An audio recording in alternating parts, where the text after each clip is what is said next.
Well, great to have the man himself, Frank Warren, alongside us on the Lightweight Boxing Show. We've seen the press conference now, Frank. It's always one of them, I suppose, with Tyson Fury. You never really know what you're going to get. But that was pure respect today. Well, they're professional boxers, and that's how it should be. You know, the problem is some of these things happen when it's the people who are around them looking to make them thinking they're more important than the fighters and cause all the nonsense. No, it's good. He done what he had to do, and you know, it's Tyson for you. He's a true pro. Excuse me. Frank, you've been involved in some of the biggest nights in British boxing history. Where does this rank? I know it's the biggest crowd. The biggest. The biggest. It is the biggest. You know, it's the biggest in Europe. 94,000. I know I bore everybody with the statistics, but it's 94,000, and it's the highest grossing event, single day event they've ever had here for anything. It looks something else when the sun's shining as well, doesn't it? I mean, if the weather is with you as well. It shines down on the righteous, you know that.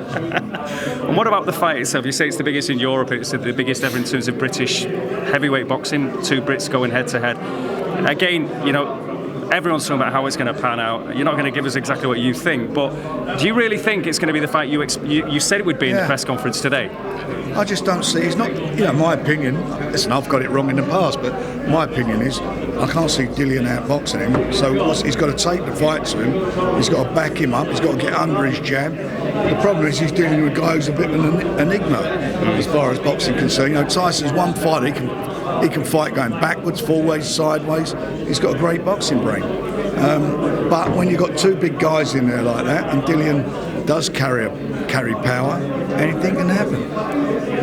Frank, I know Tyson says a lot of things, but he comes through Saturday like you believe. Do you believe it's the last time we'll see him in the ring, or do we just not know? To be honest, it's going to be what it's going to be. Yeah. You know, he's his own man, and whatever he decides to do, I'll support him wholeheartedly. Yeah. I mean, as a fighter, and you know better than anybody, you don't want to be getting into the ring if your heart's not in it. That's when you start getting hurt. So if he feels that's how it is, then God bless him, and he'll do whatever he's going to do afterwards. Are you glad now that, you know, there was lots said in the build-up with you having conversations, if that's the right word, with Dillian's people and this, that and the other, and no-shows? Are you just happy we're at this stage now? Both men have looked eye to eye, and you're here at Wembley Stadium. Absolutely. You know, that's what everybody's been waiting for. You've been waiting for it. The public, they bought into an event.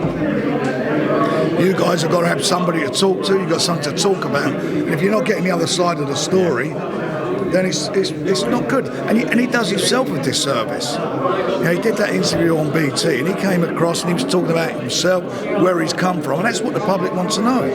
They want to know where he comes from, what his story is. And you know, this is a massive platform for him. Anything, as I say, can happen in boxing, and it could be a Cinderella story for him. Well, listen, I know you've been a bit under the weather, so thanks for talking to us, Frank. Enjoy the occasion. Thank you very much. All the best.